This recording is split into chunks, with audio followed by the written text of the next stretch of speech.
Assalamualaikum warahmatullahi wabarakatuh.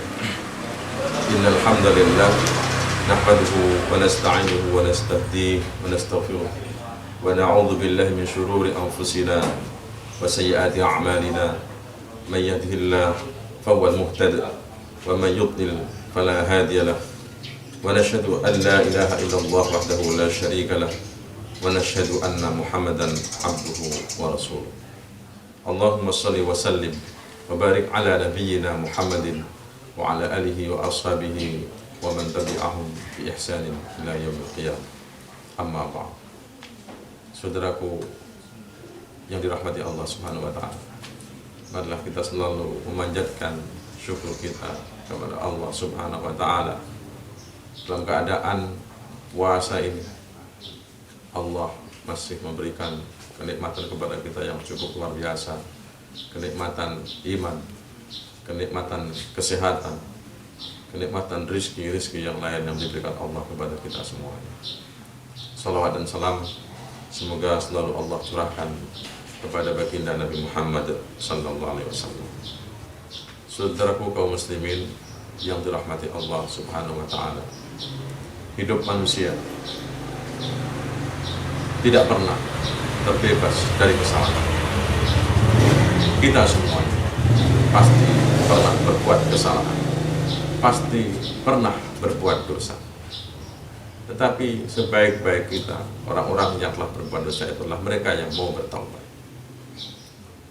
Allah telah mengenalkan kepada kita ada dosa besar, ada dosa kecil.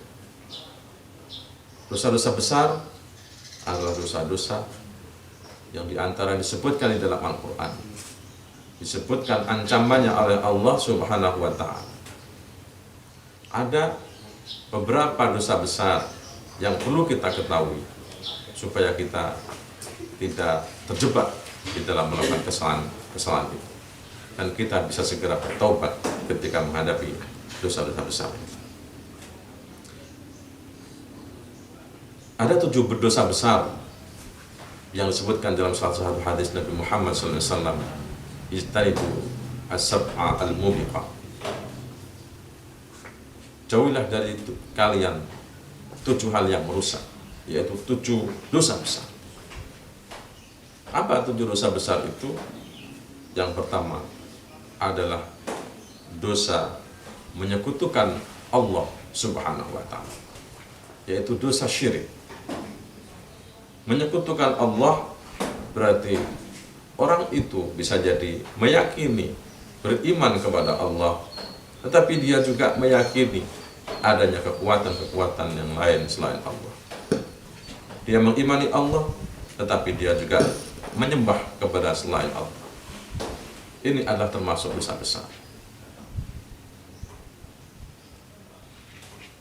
Dosa besar ini disebut dengan diantaranya adalah syirik. Allah menjelaskan di dalam Al-Quran, innallaha la yaghfiru ayyushraka bihi wa yaghfiru ma duna dzalik. Allah tidak mengampuni dosa orang-orang yang menyekutukan Allah dan mengampuni dosa-dosa selain syirik itu. Jadi hadirin rahimakumullah, tidak cukup orang itu sekedar dia iman kepada Allah, dia beribadah kepada Allah, tetapi di sisi yang lain dia menyekutukan Allah dengan yang lainnya. Dia meminta kepada Allah, dia memohon kepada Allah, tetapi dia juga memohon kepada selain Allah. Ketika misalnya terjadi musim penyakit seperti sekarang ini, pandemi sekarang ini, ada orang yang dia ibadah kepada Allah, dia sholat kepada Allah, tetapi dia minta perlindungan kepada selain Allah. Itu adalah sudah bagian dari perbuatan syirik. Sebagai orang yang beriman, kita ibadah kepada Allah, tetapi juga kita harus memohon kesembuhan, memohon perlindungan hanya kepada Allah, bukan kepada makhluk. Ini dosa besar yang pertama. Dosa besar yang kedua adalah memberikan persaksian palsu, atau disitu dikatakan juga berkata kotor. qauluz zur. Memberikan persaksian palsu adalah orang yang memberikan persaksian dengan persaksian yang tidak sesuai dengan apa yang terjadi. Dan ini memberikan dampak yang besar, kerugian yang besar bagi orang yang diberikan persaksian itu. Karena itu Allah menggolongkan memberikan persaksian palsu ini dengan dosa besar. Seperti dalam keadaan sekarang ini, hadir rahimakumullah, kita saksikan media cukup luar biasa, media sosial cukup luar biasa menginformasikan berita-berita, dan kita kadang tidak tahu mana berita yang benar dan mana berita yang salah. Orang dengan mudah saja menyebarkan informasi yang tidak benar, memberikan pernyataan-pernyataan yang tidak sesuai dengan kenyataan, yang akhirnya apa? Membuat orang lain bersikap dengan dasar informasi salah yang dia terima itu. Hal yang demikian ini tentu sangat merugikan pada orang yang diberikan persaksian. Kemudian yang ketiga, dosa besar yang ketiga adalah uququl walidain, yaitu menyakiti hati orang tua. Orang tua kita adalah orang yang telah mengandung kita, orang yang telah mendidik kita, membesarkan kita. Maka kita wajib untuk berbuat baik kepada mereka, ayah ibu kita. Kalau kita menyakiti hati mereka, maka itu sudah termasuk kategori dosa besar yang disebut dengan uququl walidain. Di Al-Quran disebutkan, wala taqul lahumma uffin wala tanharhum. Janganlah kalian mengatakan kepada ayah ibu kalian uffin wala tanharhum. Dan juga Allah melarang kepada kita untuk menghardik, berkata kasar kepada orang tua kita. Betapa sakitnya hati orang tua ketika anak saat masih kecil disayang, dirawat dengan penuh kasih, dengan penuh sayang. Tetapi ketika sudah dewasa, dia berani kepada orang tuanya, dia menghardik kepada orang tuanya.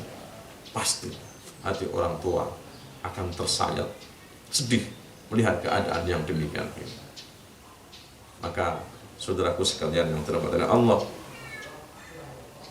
sikap apa yang perlu kita berikan kepada orang tua adalah untuk mengasihi kepada kedua orang tua kita, berbuat yang sopan, berkata yang baik, dan hindarilah pernyataan-pernyataan yang kasar yang menyakiti hati orang tua kita.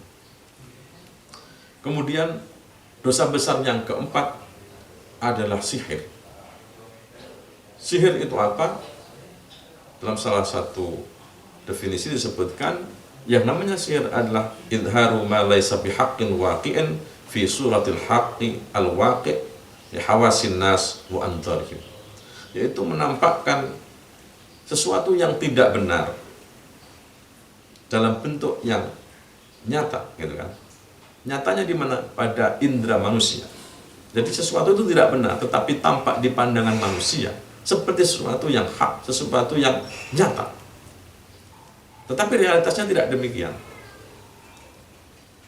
Misalnya apa yang terjadi kepada tukang-tukang sihir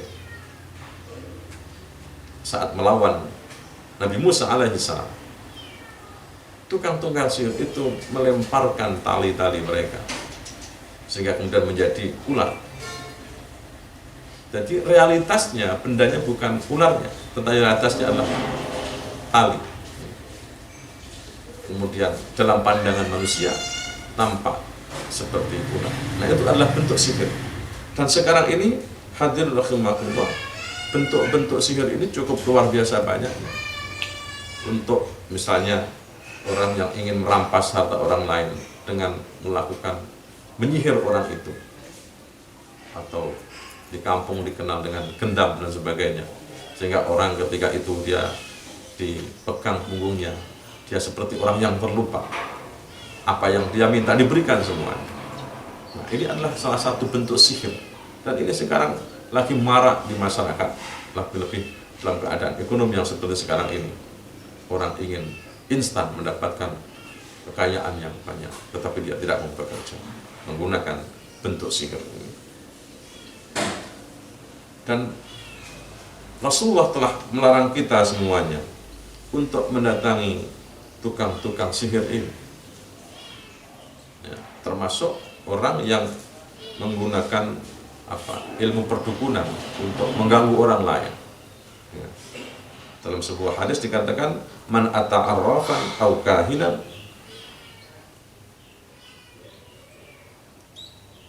barang siapa yang mendatangi juru ramal atau tukang yang suka untuk menebak-nebak itu, meramal itu ya, maka dia dihitung sebagai orang yang kufur kepada apa yang diturunkan kepada Nabi Muhammad SAW, yaitu kufur kepada Al-Quran. Kemudian hadir rahimahullah, dosa besar yang kelima adalah membunuh jiwa tanpa alasan yang hak. Membunuh adalah bagian dari dosa besar, dan orang yang membunuh itu mendapatkan laknat dari Allah Subhanahu wa Ta'ala, kecuali kalau memang ada alasan yang hak. Orang yang pernah membunuh dia dibalas dengan hukuman bunuh. Nah, membalas hukuman bunuh tentu lewat peradilan itu tidak apa. Tetapi ketika orang membunuh, apalagi membunuh orang muslim yang lain, man qatala mu'minan muta'ammidan fajaza'uhu jahannam. Barang siapa yang membunuh orang mukmin yang lain, maka balasannya tidak lain adalah jahannam. Maka saudaraku sekalian, kalau seandainya kita mempunyai persoalan dengan saudara kita, jangan sampai kita membunuh. Selesaikan persoalan dengan cara yang baik. Hindari perbuatan yang jelek. Jangan sampai membunuh. Tetapi sekarang kita saksikan orang ingin mendapatkan kekayaan. Kita lihat di berita kemarin ada seorang sopir dibunuh, sopir Grab, kemudian dibunuh, dilempar keluar, membunuh orang untuk mendapatkan rezeki yang tidak terlalu banyak. A'udzubillah min dzalik. Hindarilah untuk membunuh orang. Kemudian yang keenam adalah memakan riba. Jadi hadirin rahimahullah, riba itu adalah bagian dari perbuatan yang dosa, dan orang yang memakan riba termasuk dia mendapatkan dosa yang besar. Dosa besar. Riba adalah seperti begini saudara sekalian, orang yang berhutang kemudian dia diperintahkan untuk mengembalikan pinjamannya itu dengan jumlah yang lebih. Jadi kelebihan yang diberikan itu adalah bagian dari riba. Tetapi ketika tidak ada ketentuan di awal, maka itu tidak kategori riba. Tidak apa-apa. Misalnya ada seseorang hutang kepada saya berikan hutang dia 10 juta. Kemudian dia dengan rela hati mengembalikan uang 10 juta itu, ditambah dengan keinginan dia untuk membalas budinya, membalas budi yang saya berikan, dia menambahkan misalnya 500.000. Nah, tambahan ini tidak masuk kategori riba yang diharam. Tetapi ketika tambahan itu disyaratkan, misalnya kamu hutang 10 juta, nanti kembalikan 11 juta dalam waktu 2 bulan, maka tambahan itu adalah kategori riba.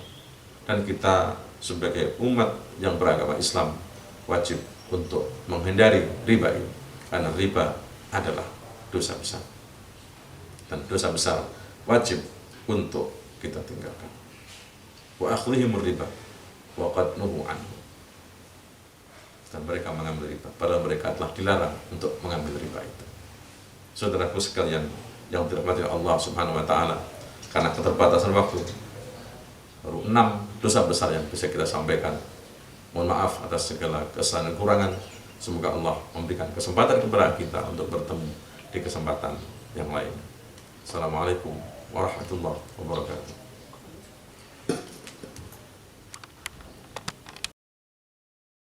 Inna Allah wa malaikatahu yusalluna